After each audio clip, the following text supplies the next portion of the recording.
Item number SCP-1454. Object Class Safe. Special Containment Procedures. Each member of SCP-1454 is to be housed separately in a standard cell of the type used to contain safe-class humanoid SCP entities. Standard rules and regulations pertaining to contained humanoids are to be applied. During good behavior, SCP-1454 may be allowed to perform menial tasks not related to SCP containment in exchange for access to approved entertainment and reading material. SCP-1454 individuals are not to be brought into contact with each other, directly or indirectly, except for testing purposes. All members of SCP-1454 are to be kept on standby observation at any time another member is undergoing testing, surgery, or is at significant risk of life-threatening danger. Use of amnesiacs on any SCP-1454 specimen is to be avoided except as a last resort. Description: SCP-1454 consists of 4 human males, designated SCP-1454 through SCP-1454-4, each 36 years old at the time they entered Foundation custody in 2000 blank. All 4 are in good health and display no unusual physical impairments for human beings of their age. DNA testing has indicated that the individuals comprising SCP-1454 are genetically identical to a degree similar to identical twins. The members of SCP-1454 possess a shared memory. Each SCP-1454 specimen has full access to the memories of every other member, and is constantly aware of what the other 3 are doing and experiencing at any given moment. The means of data transmission between individuals is unknown, and attempts to block shared memory by imposing physical distance, solid barriers, electric field, hallucinant drugs, or have all proven unsuccessful. Use of amnesiacs upon one member of SCP-1454 similarly affects the other 3 with regards to the memories deleted. All 4 members of SCP-1454 act independently of each other. In spite of the shared memories possessed by the 4, no evidence of a hive mind or group consciousness has been observed. Individuals have demonstrated no ability to consciously induce another to act. All 4 members of SCP-1454 have been diagnosed with a unique psychological illness related to their shared mental state. Each individual member of SCP-1454 is unaware that there are 3 other humans identical to him and possessing the same shared memory, and is of the belief that he himself has personally experienced all the memories that his mind has access to. All SCP-1454 individuals are of the belief that this state is typical of human beings, and in interviews have neither found it unusual nor made any attempt to explain or rationalize having several simultaneous and contradictory sets of memories.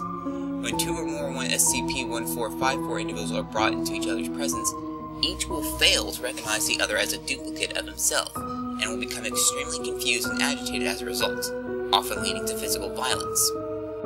SCP-1454 was discovered by the Foundation in 2000, when all 4 individuals comprising it simultaneously threatened to commit suicide by jumping from the windows of 4 separate tall buildings in downtown. Examination of government records found that the individuals, who all identified themselves by the name Eric, had all lived and worked in the blank area. All 4 possess identical driver's license and social security cards, and had filed tax returns each year claiming income from 5 sources. 1 birth certificate, 5 houses, 7 automobiles, 6 college degrees, 7 marriage and license were found to be associated with the name. A death certificate has also been associated with the name, belonging to an individual who had been killed in a drug-driving accident 2 days prior. Addenda. Interview Log 1454-1. Interviewed, SCP-1454-1. Interviewer, Dr. Good afternoon, SCP-1454-1. How are you doing today? Great, thanks. Call me Eric, if you insist. I'd like to ask you a few questions, if you don't mind. But before you came into our custody, what did you do for a living? I was a lawyer at, a public relations specialist at, a freelance photographer, a featured columnist, and I own and operate a small chain of seafood restaurants in the greater area. And what order did you hold those jobs in? All at once. I see. How many hours did you work a week? Just depending on the workload. 195 at least, but there are times I was putting in 280-hour week. Are you aware that there are only 168 hours in a week, Eric? Of course I am. I think I've earned enough college degrees to know something like that. How is it that you manage to work more hours in a week than there are in a week? Well, I never said it was easy. Sometimes I'd be asleep in bed or on vacation, I'd still be working overnight getting the books squared away. How were you able to work while you were asleep? Doesn't everyone? End log. Interview log 1454-2. Interviewed SCP-1454-2. Interviewer, Dr. Footnote. SCP-1454-2 had not been interviewed by or met Dr. prior to this interview. Good morning, SCP-1454-2. Nice to see you again, Doc.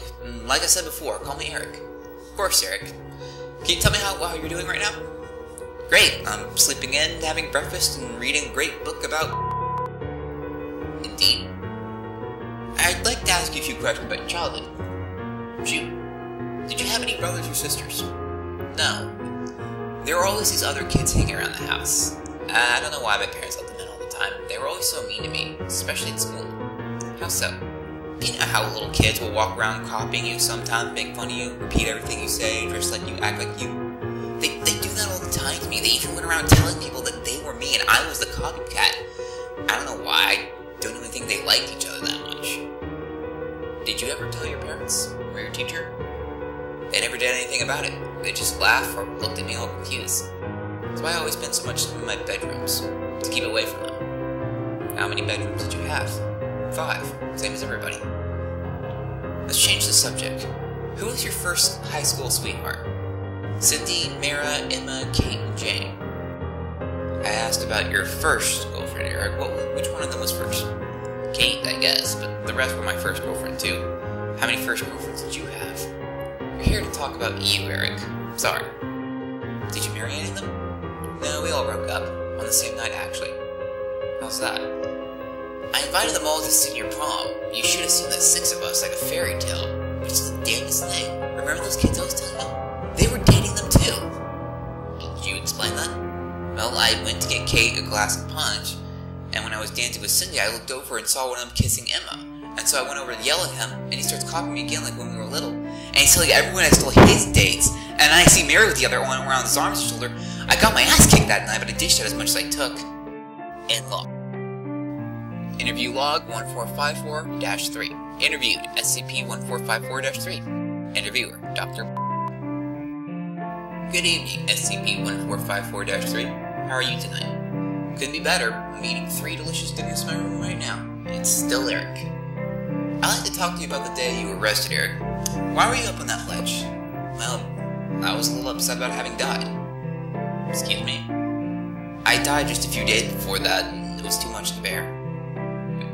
You're not dead. Of course I am. I remember it distinctly. Please elaborate. I was driving home from the office, and this car on the other side of the road swerved and hit me head-on. My seatbelt came undone, and I got thrown through the windshield and landed face first on the pavement.